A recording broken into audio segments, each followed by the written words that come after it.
आइए देखते हैं, समझने की कोशिश करते हैं। देखो, एक है बहुत ही इम्पॉर्टेंट है पीटी एग्जाम और अन्य सभी एग्जाम के लिए। देखिए, ये कहा गया है व्यक्तित्व तत्व व उनके उपनाम। ठीक है, समय कम है। ठीक है, अगली क्लास गणित चलनी है। व्यक्तित्व एवं उनके उपनाम। तो देखो, एक पहला आएगा डॉक्टर राजेंद्र प्रसाद। डॉक्टर राजेंद्र प्रसाद कौन थे? Doctor Rajendra Prasad was the first prime minister of India. सही है, तो प्रेसिडेंट ऑफ इंडिया ध्यान रखेंगे। Doctor Rajendra Prasad was the first prime minister of वो क्या कहते हैं, प्रेसिडेंट ऑफ इंडिया। ठीक है, ये भारत के प्रथम राष्ट्रपति रहे। ठीक है, और सबसे लंबे समय तक इनका कार्यकाल रहा, 12 वर्षों तक। ध्यान रखेंगे। इन्हें बिहार का गांधी कहते हैं, इन्हें देश रत्न भी कहते हैं, इन्हें अजातशत्रु के नाम से भी जानते हैं। अगला है बिरसा मुंडा। बिरसा मुंडा, इन्होंने मुंडा विद्रोह चलाया था। कहाँ से? झारखंड से। और इन्हें झारखंड का पिता भी कहते हैं, ध्यान रखेंगे। ठीक है, बिरसा मुंडा। इन्हें गांधी से पूर्व का गांधी कहते हैं। गांधी से पूर्व का गांधी कहते हैं, मतलब इन्होंने भारत के किसान जो थे, भारत के किसानों के अधिकार के लिए इन्होंने गांधी जी से पहले, जैसे गांधी ने सत्याग्रह चलाया था, तैसे इन्होंने जो है ये भी सत्याग्रह चलाए थे। ठीक है, मुंडा विद्रोह के नेतृत्व में, और इसमें पूरी तरह से किसान लोगों ने भाग लिया था। ये क्या थे? मुंडा जनजाति से संबंध रखते हैं, समझ जाओगे। इस प्रकार से इन्हें गांधी से पूर्व का गांधी कहते हैं। आगे देखेंगे, खान अब्दुल गफ्फार खान। इन्हें फ्रंटियर गांधी या सीमांत गांधी या बादशाह खान के नाम से जानते हैं। ये वर्तमान के लाहौर सरजमी के समीपवर्ती क्षेत्र में थे।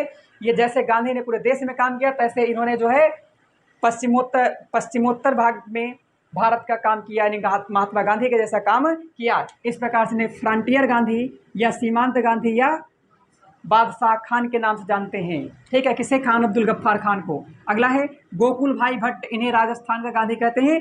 चितरंजन दास को देशबंधु के नाम से जानते हैं, इंपॉर्टेंट है। यानी चितरंजन दास को हम देशबंधु के नाम जानते हैं, इन्हें सीआर दास भी कहते हैं, ध्यान रखेंगे। देश प्रिय के नाम से जो है यतीन्द्र मोहन सेन गुप्ता को जानते हैं, ज़्यादा जरूरत का नहीं है।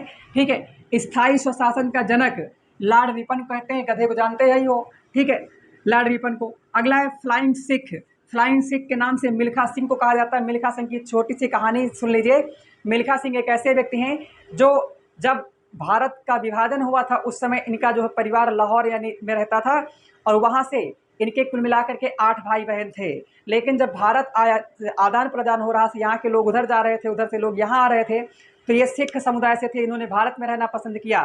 ठीक है, तो इनके भाइयों और इनके बहनों को इनके सामने इज्जत लूट करके, और इनके भाइयों को जो है कत्ले आम कर दिया गया, कुल मिला करके मार दिए गए। समझ जाएंगे ना, 5 लोग। और ये 3 भाई बचे थे। 3 भाइयों में से 3 के तीनों भाई पता नहीं कहाँ चले गए, और किसी को पता ना चला।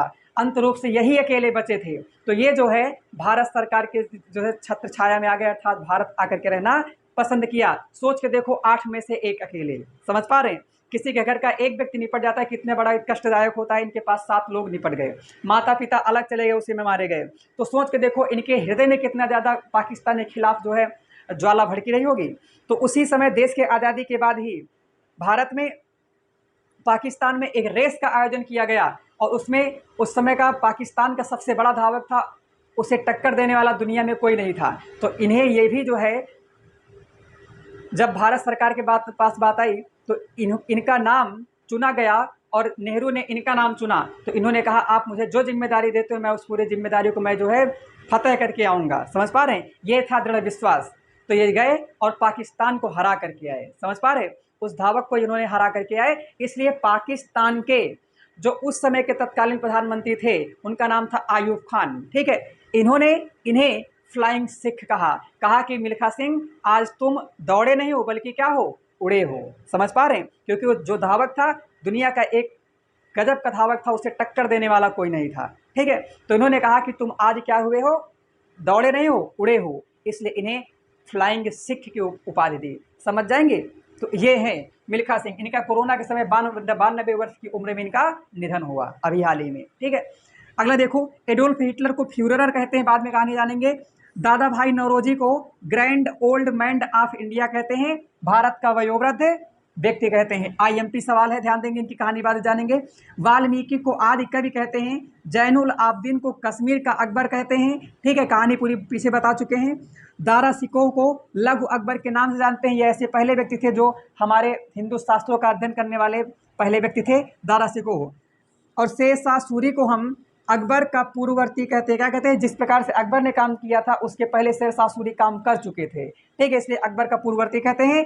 और अल्फांसो डी अल्बुकर को राजा राम मोहन राय का पूर्ववर्ती कहते हैं। कहानी पीछे हो चुकी है। अगला है बंगबंधु। बंगबंधु जो है शेख मुजीबुर रहमान को कहते हैं। शेख मुजीबुर रहमान को बंगबंधु कहते हैं। इनके नेतृत्व मैंने बताया था, बांग्लादेश स्वतंत्र हुआ, इन्हें बांग्लादेश का पिता भी कहते हैं, ठीक है, मुक्ति वाहिनी। अगला है दीनबंधु। दीनबंधु के नाम से CF एंड्रूज को जो कहते हैं, CF एंड्रूज को दीनबंधु कहते हैं। IMP सवाल है। बिहार विभूत के नाम से जानते हैं डॉक्टर अनुग्रह नारायण सिंह को।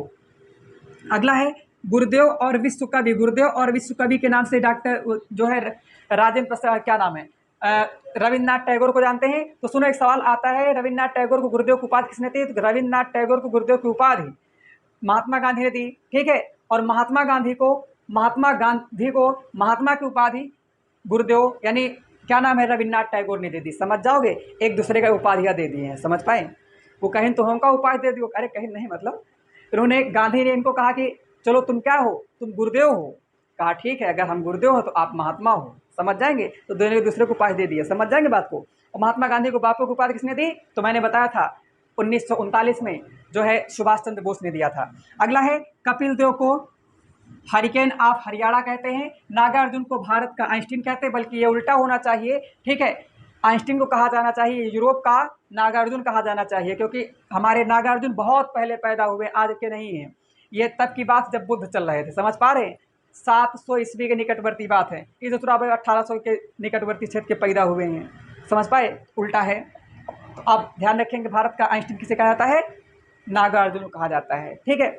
इन्होंने सापेक्षता का सिद्धांत दिया है, ठीक। अब आगे की जानकारी हम अगली क्लास में देंगे, क्योंकि गणित की क्लास लेट हो रही है, ठीक है। आप पढ़ाई करते रहिए, धन्यवाद।